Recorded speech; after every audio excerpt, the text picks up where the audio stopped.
வணக்கம். -84 நிஃப்டி அது முக்கியம் கிடையாது. டாப்பிங் டெயில் போட்டிருக்கு, அது ரொம்ப இம்பார்ட்டன்ட். ஒன்று. ரெண்டாவது, ஃப்ரைடே அன்னைக்கு க்ளோஸ் ஆன லெவலுக்கு கீழே க்ளோஸ் ஆகிருக்கு. பக்கா கன்ஃபர்மேஷன்ஸ். இது ரெண்டு மட்டும் கன்ஃபர்மேஷன்ஸில் ப்ரோக்ராம் தொடர்ந்து பாருங்கள், நிறைய கன்ஃபர்மேஷன்ஸ் இருக்குது. ரிவர்சல் பேட்டர்ன் கோசரம் இது சிக்னல் தான் கொடுத்துருக்கு. இது நிச்சயமாக ஆயிடுமான்றது நாளைக்கு தான் காலம்தான் பதில் சொல்லணும். ஆனால் லாஸ்ட் இந்த ப்ரோக்ராம் சம்வேர் அரவுண்ட் 6 o'clock நம்ம ரெக்கார்ட் பண்ணுறோம். லாஸ்ட் 15 மினிட்ஸாக ரூபி செம்மையாக வீக் ஆகிட்டுருக்கு. 84.65 இன்னைக்கு லோ, அதான் ஸ்ட்ராங்கான லெவல், ரைட்? 84.64 அதான் ஸ்ட்ராங்கான லெவல். வீக் ஆகிட்டே வந்துச்சு. லாஸ்ட் 15 மினிட்ஸில் 75லேருந்து ஆரம்பித்து ஆல்மோஸ்ட் 92 வரைக்கும் போயிடுச்சு. இப்போ ரைட் நவ் 84, 92, 85 டச் ஆகுது. அது டேஞ்சரான விஷயம். ஆனால் பியூட்டி என்னன்னு சொன்னால் டாலர் இண்டெக்ஸும் வீக் ஆகிட்டு இருக்கு. இப்போ ரைட் நவ் இந்த ப்ரோக்ராம் நம்ம ரெக்கார்ட் பண்ணிட்டு இருக்கும்போது dollar index close to about 0.05% கம்மியாயிருக்கு. நார்மலாக டாலர் இண்டெக்ஸ் வீக் ஆச்சுன்னு சொன்னால் ருபி ஸ்ட்ராங் ஆகணும். பட் ருபி வீக் ஆகிட்டு இருக்கு. இது ஃபஸ்ட்டு சைனு. செகண்ட் டாலர் இண்டெக்ஸில் ஒன்றும் பெரிய 0.05, 0.04ன்றது ஒரு பெரிய ஆல்மோஸ்ட் நான் எக்ஸிஸ்டன்ஸ்னு வச்சுங்க. ஆனால் ஞாபகம் வச்சுங்க, Monday morning, right? Monday morning யூஎஸை பொறுத்த வரைக்கும் மண்டே அன்னைக்கு கோல்டு 0.75%, $18, $19 ஏறி இருக்குது. சில்வர் 2.5% ஏறி இருக்குது. மீண்டும் 32.3%, $32.3 per ounceல நிற்கிது. ஸோ சில்வர், கோல்டு, டாலர் இண்டெக்ஸில் ஒன்றும் பெரிய மாற்றம் இல்லை. யூஎஸ் மார்க்கெட் செம்ம ஃப்ளாட்டிஷாக இருக்குது. ஏதோ ஒன்று குக் ஆகுது, ரைட்? ஸ்டாக் மார்க்கெட்டை பொறுத்த வரைக்கும் நிறைய நெகட்டிவ் டேட்டாஸ் இருக்குது. இன்றைக்கி ஆஸ் பர் கேன் நம்ம எடுத்துக்கிட்டோன்னு சொன்னால் more of a reversal date. இது ஒன்று. ரெண்டாவது, ஓஐ ஓப்பன் இன்ட்ரெஸ்ட், ரைட்? நிஃப்டியோட ஓப்பன் இன்ட்ரெஸ்ட் 3.2% சேஞ்ச் ஆகிருக்கு. சேஞ்ச் இன் ஓப்பன் இன்ட்ரெஸ்ட் 3% ஏறி இருக்குது. லாஸ்ட் 5 டேஸோட சேஞ்ச் இன் ஓப்பன் இன்ட்ரெஸ்ட் 10% கீழே கம்மியாகிருக்கு, right? 10% change in open interest ஆகிருக்கு. அண்ட் நேற்றுக்கு, ரைட், இது சம்திங் லைக் நேற்றுனா ஃப்ரைடே ப்ளஸ் இன்றைக்கி எடுத்துக்கிட்டால் 6.03% கம்மியாகிருக்கு சேஞ்ச் இன் ஓப்பன் இன்ட்ரெஸ்ட். அப்போ வாட் இஸ் ஷோஸ்? ட்ரெண்ட் ரிவர்சலுக்கான சிக்னல் கொடுத்துருக்கு. எப்பயுமே ஒரு மேஜர் ரிவர்சல் வருதுன்னு சொன்னால் சார்ட் பேட்டர்ன்றது ஒன்று. ரெண்டாவது டேட்டாஸ். இந்த சார்ட் பேட்டர்ன்ஸும் டேட்டாஸும் நம்ம சூப்பர் இம்போஸ் பண்ணி பார்க்கும்போதும் நிறைய இன்ஃபர்மேஷன்ஸ் கிடைக்கும். இது இல்லாத சப்போர்ட் ரெசிஸ்டன்ஸ் லெவல் இருக்குது, ஃபிபனாச்சி லெவல் இருக்குது, எலியட்ஸ் வேவ் பேட்டர்ன்ஸ் இருக்குது. Elliott's wave pattern as of now இந்த ஃபால் கீழே வேவ் 3 போய் மேலே வேவ் 4க்கு போய் அந்த வேவ் 4 24,800, 820, 830 அந்த லெவல் பார்க்கலாம். அதுக்கு மேலே டிசைசிவாக க்ளோஸ் ஆகட்டும், நம்ம பார்த்துக்கலாம். வேர்ஸ் சினாரியோ 25,250 வரைக்கும் போகுன்றது நம்ம பேசிடணும். பட் ஆஸ் ஆஃப் நவ் எல்லாமே சிங்க் ஆகிருக்கு. ரிவர்சல் டேட் சிங்க் ஆகிருக்கு. நான் சொல்லிகிட்டு இருந்தேன், ப்ரைஸும் டைமும் ஸ்கொயரிங்கும். இது கேன் படித்தவங்களுக்கு தெரியும். ஸோ ப்ரைஸும் டைமும் ஸ்கொயரிங்க்கு ஆல்மோஸ்ட் அந்த நியர் அபவுட் டேட்டில் இருக்குது. ரிவர்சல் டேட் இருக்குது. எலியட்ஸ் வேவில் 38% ரிவர்சலில் நிற்கிது. ஃபுல் ஸ்விங் டாப் டு கீழே ஸ்விங்குக்கு எடுத்திங்கன்னா 50% ஸ்விங்கில் நிற்கிது. கேண்டில் ஸ்டிக்கு ஃப்ரைடே அன்னைக்கு வந்த கேண்டில் ஸ்டிக்கும் இன்னைக்கு கேண்டில் ஸ்டிக்கும் போடும்போதும் ப்ளஸ் ஆப்ஷன் டேட்டாஸ் இது எல்லாமே நெகட்டிவாக இருக்குது.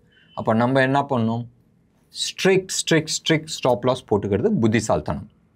சரியா? நிஃப்டியை பொறுத்த வரைக்கும் 128 பாயிண்ட்ஸ் இன்ட்ராடே ஸ்விங், பெரிய ஸ்விங்லாம் கிடையாது, ரொம்ப உப்பு சப்பு இல்லாத இருந்துச்சு. -84 points Nifty futures and 79 points ப்ரீமியமில் இருக்குது.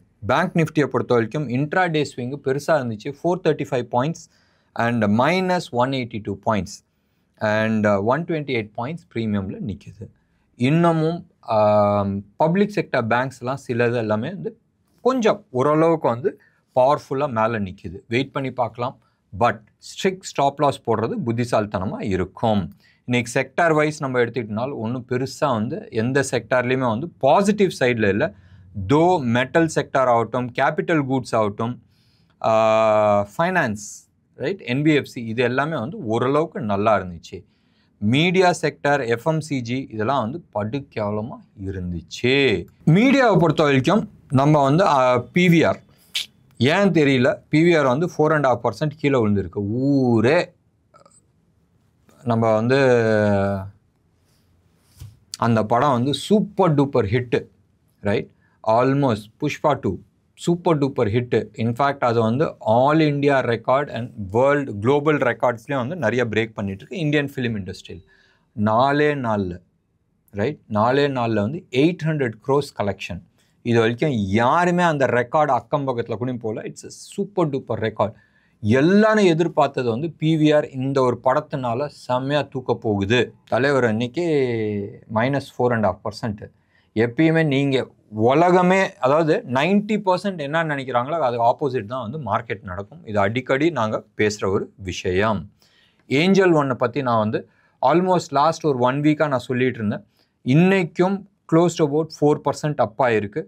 அண்ட் எஸ் பேங்க் ஏன்னு தெரியல, டெக்னிக்கல் சார்ட்டில் கூட அது வந்து ரீசன்ஸ் தெரியல, இன்றைக்கும் வந்து 1.5% அப்பாக இருக்குது. ஜிஎம்ஆர் இன்ஃப்ரா, கண்டெய்னர் கார்பரேஷன், இது ரெண்டுமே வந்து நம்மளோட பை ஜோனில் தான் இருந்துச்சு. கல்யாண் ஜுவல்லர்ஸ் சூப்பர் டூப்பராக இருக்குது, இன்றைக்கி பிரேக் அவுட் ஆகிருக்கு. டெக்னிக்கலி அது வேவ் 5 நோக்கி தான் போயிட்டுருக்கு. Wave 4 recent low and last வந்து ஒரு 15 டேஸாகவே வந்து வேவ் 5 நோக்கி தான் போயிட்டுருக்கு. அண்ட் கரண்ட் லெவலில் வந்து க்ளோஸ் டு அபவுட் 10% அப்சைட் போகிறதுக்கான நிறைய பாசிபிலிட்டிஸ் இருக்குது. இன்றைக்கே வந்து 5.8% அப்பாக இருந்துச்சு. Apart from that KPI IT, right, ஒரு நல்ல டீப் கரெக்ஷன்ஸ் போயிட்டு மறுபடியும் மேலே வந்துட்டுருக்கு. க்ளோஸ் டு அபவுட் 3.6% அப்பாக இருந்துச்சு. இன்றைக்கி வந்து நீங்கள் செக்டார் வைஸ் நம்ம எடுத்துக்கிட்டோன்னு சொன்னால் ஒரு மேஜர் மாற்றங்கள் வந்திருக்கு. இந்த செக்டார் மாற்றங்கள் நம்ம சொன்னது வந்து எஃப்ஐஐஸ் இருக்குல்ல, ஃபாரின் போர்ட்ஃபோலியோ இன்வெஸ்டர்ஸ், அவங்க வந்து அக்டோபர் மாதம் வந்து ஃபைனான்ஷியல் சர்வீசஸில் இந்த என்பிஎஃப்சி எல்லாம் இருக்குல்ல, அதில் வந்து ஆல்மோஸ்ட் 26,000 crores 26,139 crores வந்து விற்று இருந்தாங்க. அதே மாதிரி நவம்பர் வந்து க்ளோஸ் டு அபவுட் 7,092 crores வந்து விற்று இருந்தாங்க. அதே இது நவம்பர் 16th நவம்பர் 30th வந்து 9,600 crores பக்கமாக வந்து இன்வெஸ்ட் பண்ணியிருந்தாங்க. இதே மாதிரி ஐடி செக்டார்லேயும் 2,500 crores இன்வெஸ்ட் பண்ணியிருந்தாங்க. இது வந்து நவம்பர் 15th நவம்பர் கடைசிக்குள்ளே. அதே மாதிரி எஃப்எம்சிஜி ப்ராடக்ட்ஸ்லேயும் ஆல்மோஸ்ட் 2,200 crores வித் இன்வெஸ்ட் பண்ணியிருந்தாங்க. ரியாலிட்டியில் 1,400 crores அப்ராக்சிமேட்லி. கேபிட்டல் கூட்ஸில் வந்து 681 crores இன்வெஸ்ட் பண்ணியிருந்தாங்க. இப்போ வந்து உங்களுக்கு தெரியும் ஏன் இந்த செக்டார் எல்லாமே மேலே போச்சுன்றது. அதே மாதிரி ஆயில் அண்ட் கேஸ் யாரை விற்றுருப்பாங்கன்றது நீங்கள் யோசனை பண்ணி பார்த்துங்க. ஆயில் அண்ட் கேஸில் 6,132 crores வந்து விற்றுருக்குறாங்க. இது வந்து அக்டோபர் 15th அக்டோபர் 30th. அதே மாதிரி ஆட்டோ காம்பனன்ட்ஸ் அண்ட் ஆட்டோ செக்டாரில் வந்து 3,053 crores விற்றுருக்குறாங்க. டெலிகாமில் 2,942 crores விற்றுருக்குறாங்க. Services, right, almost 2,500 crores விற்றுருக்குறாங்க.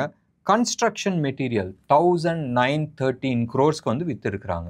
So உங்களுக்கு வந்து ஓரளவுக்கு ஐடியா வந்துருக்கும். கன்ஸ்ட்ரக்ஷன் மெட்டீரியலாக மெயினாக வந்து நீங்கள் எடுத்துங்களேன், ஸ்டீலு, அடுத்தது வந்து சிமெண்ட்டு. ஏன் இதெல்லாமே கீழே விழுந்திருக்குன்றது உங்களுக்கு தெரியும். டெஃபினட்டாக இந்த இதில் வந்து இந்த 2,500 கோடி இல்லை வாட் எவர் இட் இஸ், அதில் வந்து எனக்கு தெரிஞ்சு ஏசிசி அண்ட் அம்புஜாவே ஜாஸ்தி விற்றுருப்பாங்க. Anyway we will not get into those things. UltraTech வந்து பயங்கர பவர்ஃபுல்லாக இருக்குன்றதை நம்ம பேசியிருந்தோம். ஸோ உங்களுக்கு இப்போதைக்கு ஒரு ஐடியா வந்திருக்கும், ரைட், எந்த செக்டரில் கான்சென்ட்ரேட் பண்ணணும் அண்ட் நிஃப்டி அண்ட் எந்த இடத்துல நம்ம வந்து ஸ்டாப் லாஸ் போட்டு எல்லாமே இன்றைக்கி வந்து ப்ராடாக நம்ம வந்து பேசியிருந்தோம். நிஃப்டி, பேங்க் நிஃப்டியோட லெவல்ஸ் நம்ம பேசியிருந்தோம். மெட்டல் செக்டார்ஸ் நல்லா இருக்குன்றது நம்ம ஓரளவுக்கு பேசியிருந்தோம். ரிவர்சல் ஆகிறதுக்கான எல்லா சிக்னலும் காட்டிகிட்ருக்கு. டவுன் சைடு, ரைட், மேலே போயிட்டு டவுன் சைடுக்கான எல்லா சிக்னலும் காட்டிகிட்ருக்கு. ரூபி செம்மையாக வீக் ஆகிட்டுருக்கு. கோல்டு செம்மையாக ஏறிட்டுருக்கு. Lot of combination. இன்னும் யூஎஸ் பாண்ட் மார்க்கெட்டில் வந்து இன்னும் நம்ம ஸ்டடி பண்ணல. அதுவும் பார்க்கும் போதும் எல்லா டேட்டாஸுமே வந்து கம்பைண்டாக இருக்கும். பார்க்கலாமே இயர் எண்ட் எப்படி இருக்குன்றது நம்ம பார்த்துட்டு நம்ம முடிவு பண்ணலாம். மறுபடியும் நான் சொல்கிறேன், ஸ்ட்ரிக்ட் ஸ்டாப் லாஸ் போட்டுட்டு எங்கேயாச்சும் ஃபர்ஸ்ட் சைன் ஆஃப் ஸ்ட்ரெஸ் காட்டுதுன்னு சொன்னால் எக்ஸிட் பண்ணுறது புத்திசாலித்தனமாக இருக்கும். As of now chart patterns, reversal pattern, datas இதெல்லாம் வச்சு பார்க்கும்போது மோர் ஆஃப் டவுன் சைடு காட்டிகிட்டு இருக்கு. என்ன நேயர்களே, இன்னைக்கு ப்ரோக்ராம் உங்களுக்கு பிடிச்சிருந்துச்சுன்னா லைக் பண்ணுங்கள், ஷேர் பண்ணுங்கள். டெஃபினட்டாக உங்களோட கமெண்ட் பாக்ஸில் கொடுங்க. நன்றி, வணக்கம்.